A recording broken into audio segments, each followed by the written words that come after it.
Hello दोस्तों, अस्त्र shock prediction में आपका स्वागत है। Good morning. आज है गुरुवार, मंथली एक्सपायरी का दिन। सबसे इम्पॉर्टेंट दिन आज का है दोस्तों। आज क्या हो सकता है, कौन सी स्ट्रैटेजी हम लोग अपना सकते हैं जिससे हमको फ़ायदा हो, और मार्केट में क्या होने की प्रोबेबिलिटी है, इन सब के बारे में, टेक्निकल डाटा न्यूज़, इन सब के बारे में हम लोग इस कार्यक्रम में डिस्कस करेंगे।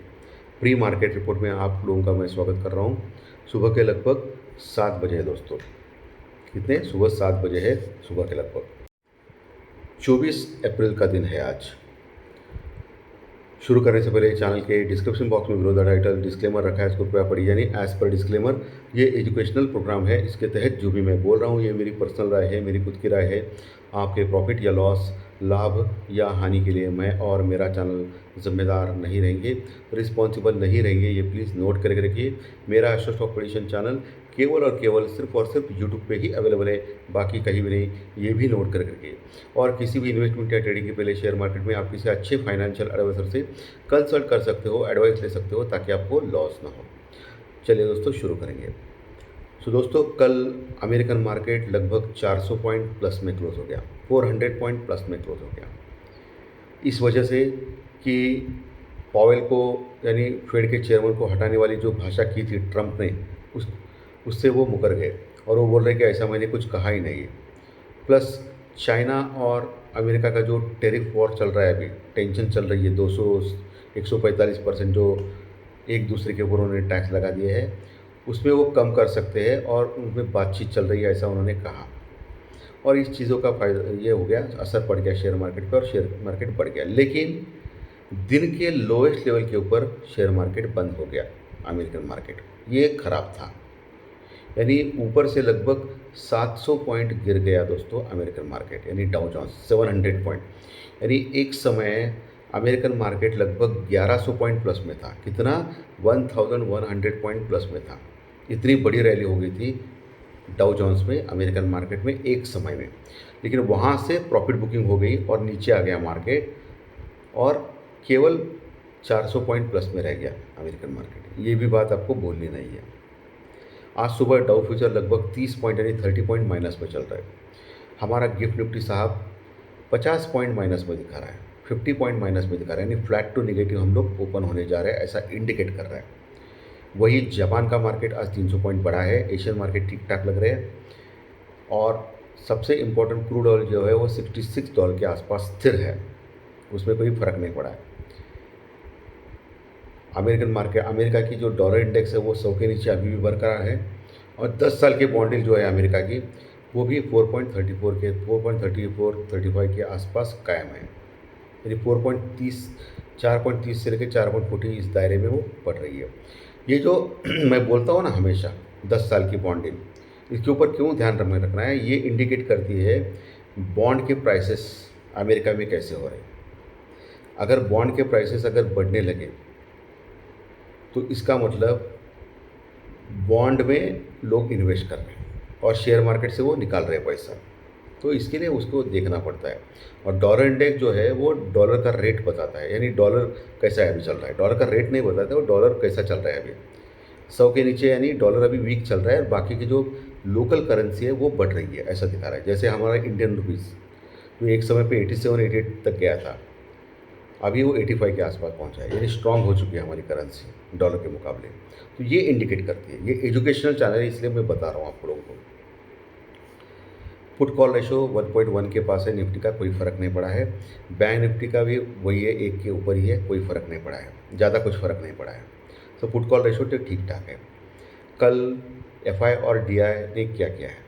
एफआई ने लगभग 3,300 करोड़ का बाइंग की कैश में, 3,300 करोड़ की बाइंग की कैश में कल एफआई ने। अच्छी बाइंग थी कैश में। वही डीआई ने सेलिंग की है, लगभग 1,200 करोड़ का माल कैश में सेल किया है। 1,200 करोड़ के आसपास का माल कैश में सेल किया है डीआई ने। यानी डीआई ने डोमेस्टिक इन्वेस्टर, यानी हमारे म्यूचुअल फंड वाले। एफआई यानी फॉरेन इन्वेस्टर्स, यानी बाहर से जो फॉरेनर्स आते हैं उनका, वो इम्पोर्टेंट है हमारे लिए। तो वो कंटिन्यूस बाइंग में है, इसलिए हमारा मार्केट गिर नहीं रहा है। ये सबसे इम्पोर्टेंट चीज़ है। बाकी अभी ये जो टेंशन चल रही है भारत और पाकिस्तान के बीच में कश्मीर में जो घटना हुई थी, दुखद घटना हो गई थी उसके बीच में, तो ये कैसी करवट बदल जाएगी और क्या होगा ये बता नहीं सकते हम लोग। लेकिन आपको सैटरडे संडे बहुत सावधान रहना है, यानी इसका मतलब आपको जो भी पोजीशन आपकी लॉन्ग पोजीशन है वो फ्राइडे के अंदर ही आपको कवर करनी है, ऐसा मेरा तो मानना है। क्योंकि शनिवार रविवार के बाद ये 2 दिन में क्या होगा पता नहीं हमको, कोई सर्जिकल स्ट्राइक भी हो सकता है इंडिया की ओर से पाकिस्तान के ऊपर। सो सैटरडे संडे कुछ भी हो सकता है, और मंडे को हम लोग बहुत बड़े गैप डाउन से भी ओपन हो सकते हैं, कुछ कह नहीं सकते हम लोग। ये होने की प्रोबेबिलिटी है, ऐसा ही होगा ऐसा कुछ नहीं है। ये टेक्निकल डाटा का कार्यक्रम है, ये एस्ट्रोलॉजी का कार्यक्रम नहीं है। बहुत सारे मंद बुद्धि के लोग जो इतने सालों से मेरा ये कार्यक्रम देखते हैं, वो पूछते हैं गुरुजी आप प्री मार्केट रिपोर्ट में एस्ट्रोलॉजी के बारे में क्यों नहीं बता रहे हो। तो उन मंद बुद्धि लोगों को मैं बताना चाहता हूँ कि ज्योतिष शास्त्र प्रेडिक्शन अलग बात है और ये टेक्निकल डाटा का कार्यक्रम अलग बात है। सुबह का pre market report purely technical data news के ऊपर आधारित होता है, और हर दिन जो मैं शाम को ज्योतिष शास्त्र प्रेडिक्शन देता हूँ वो टेक्निकल डाटा का तो होता ही है, प्लस ज्योतिष शास्त्र प्रेडिक्शन के ऊपर ज़्यादा से ज़्यादा आधारित होता है। ठीक है, ये फ़र्क है। इसके बाद भी वो कुछ न्यूज़ में मैसेज में डालते हैं मंदबुद्धि के लोग कि प्री मार्केट रिपोर्ट में ऐसा क्यों कहा था, वो कहा था। ये क्या बोलूँ, इन गधों को कुछ बोल के कुछ फ़ायदा नहीं है। ठीक है, सो दोस्तों ये ऐसी बातें हैं सब कुछ। ठीक है, और दूसरी सबसे इम्पॉर्टेंट बात जो है लेवल्स। अभी लेवल्स कौन सी इम्पॉर्टेंट है इस पे आते हैं। उसके पहले एफआई की अभी लॉन्ग पोजीशन कितनी है इंडेक्स में, यानी निफ्टी बैंक निफ्टी सेंसेक्स में। तो इंडेक्स में लॉन्ग पोजीशन वही है, 30 से 32% के आसपास ही है, कायम है, ज़्यादा बढ़ नहीं रहा है। और वही 65 to 70% अभी भी शॉर्ट पोजीशन में है इंडेक्स में, यानी अभी भी शॉर्ट पोजीशन ज़्यादा है इंडेक्स में। अभी उन्होंने बहुत ज़्यादा कवर नहीं किया है दोस्तों मार्केट में, ये आपको ध्यान में रखना है। तो अभी लेवल्स कौन से इंपॉर्टेंट है निफ्टी में। निफ्टी कल के सत्र में 24,300 के ऊपर क्लोज हो गया था, अच्छी खासी 330 के आसपास। सो नीचे अभी 24,200 250 एक स्ट्रॉन्ग सपोर्ट, उसके नीचे 24,100 24,000 24,050 24,050 स्ट्रॉन्ग सपोर्ट, 24,100 का भी सपोर्ट है, और 24,200 250 का भी सपोर्ट है। ओके, अभी क्लोजिंग हो गई 24,000 यानी 24,330 के आसपास।